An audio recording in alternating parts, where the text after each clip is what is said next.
America అధ్యక్షుడు Donald Trump మరోసారి ప్రపంచ వాణిజ్యాన్ని కుదిపే నిర్ణయం తీసుకున్నారు. భారత్తో పాటు 60 దేశాలపై కొత్త దిగుమతి సుంకాలను అమలు చేస్తూ అమెరికా ప్రభుత్వం కీలక నిర్ణయం ప్రకటించింది. ఈ నిర్ణయం అంతర్జాతీయ వాణిజ్యంపై ఎలాంటి ప్రభావం చూపబోతోంది? భారత్కు ఎంత మేర నష్టం కలిగే అవకాశం ఉంది? ఇప్పుడు పూర్తి వివరాలు తెలుసుకుందాం. అమెరికా వాణిజ్య ప్రతినిధి కార్యాలయం అంటే యుఎస్ ట్రేడ్ రిప్రజెంటేటివ్ ప్రకటించిన ఈ కొత్త సుంకాలు అమెరికా కాలమానం ప్రకారం శుక్రవారం అర్ధరాత్రి నుంచి అమల్లోకి వచ్చాయి. భారత కాలమానం ప్రకారం ఇవి నేటి నుంచే అమలవుతున్నాయి. ఈ నిర్ణయానికి ప్రధాన కారణంగా అమెరికా ప్రభుత్వం ఒక కీలక అంశాన్ని ప్రస్తావించింది. వెట్టిచాకిరీ లేదా ఫోర్స్డ్ లేబర్ ద్వారా తయారైన ఉత్పత్తులను అడ్డుకునేందుకు అనేక దేశాలు తగిన చర్యలు తీసుకోవడం లేదని ఆరోపించింది. ఈ నిబంధనలను సమర్థవంతంగా అమలు చేయని దేశాల నుంచి వచ్చే దిగుమతులపై అదనపు సుంకాలు విధిస్తున్నట్లు వెల్లడించింది. ఈ కొత్త సుంకాలు 10% నుంచి 12.5% వరకు ఉండనున్నాయి. అమెరికా మొత్తం దిగుమతుల్లో దాదాపు 99.4% వాణిజ్యంపై ఈ నిర్ణయం ప్రభావం చూపుతుందని అధికారులు చెబుతున్నారు.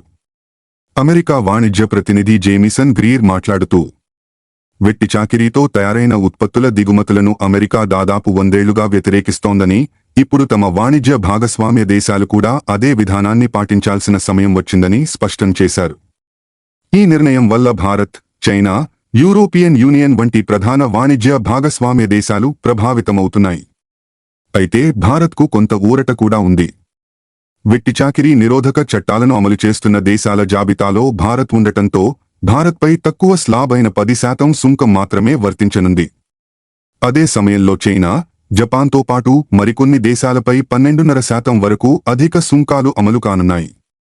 అయితే ఇప్పటికే ప్రత్యేక సుంకాలు అమల్లో ఉన్న ఉక్కు, అల్యూమినియం వంటి రంగాలకు ఈ కొత్త నిర్ణయం వర్తించదు.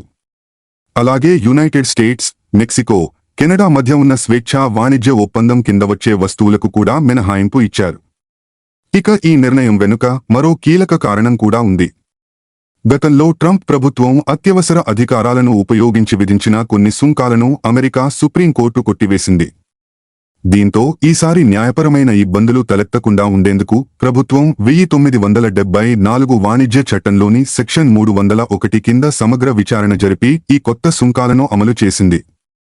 ఇది మాత్రమే కాదు, పరిమితికి మించి పారిశ్రామిక ఉత్పత్తి పెంచుతున్నాయనే ఆరోపణలపై మరో 16 దేశాలపై అమెరికా ప్రత్యేక విచారణ కొనసాగిస్తోంది. ఆ విచారణల ఫలితాల ఆధారంగా భవిష్యత్తులో మరిన్ని సుంకాలు విధించే అవకాశాలు కూడా కనిపిస్తున్నాయి. ఈ కొత్త నిర్ణయం వల్ల ప్రపంచ వాణిజ్యంలో మరోసారి అనిశ్చితి నెలకొనే అవకాశం ఉందని ఆర్థిక నిపుణులు అభిప్రాయపడుతున్నారు. ముఖ్యంగా ఎగుమతులపై ఆధారపడిన దేశాలు తమ వ్యూహాలను మార్చుకోవాల్సిన పరిస్థితి రావచ్చు. భారత్ విషయంలో కూడా కొన్ని రంగాలపై ప్రభావం ఉండే అవకాశం ఉన్నప్పటికీ ప్రభుత్వం ఎలాంటి చర్యలు తీసుకుంటుందనే దానిపై వ్యాపార వర్గాలు ఆసక్తిగా ఎదురుచూస్తున్నాయి.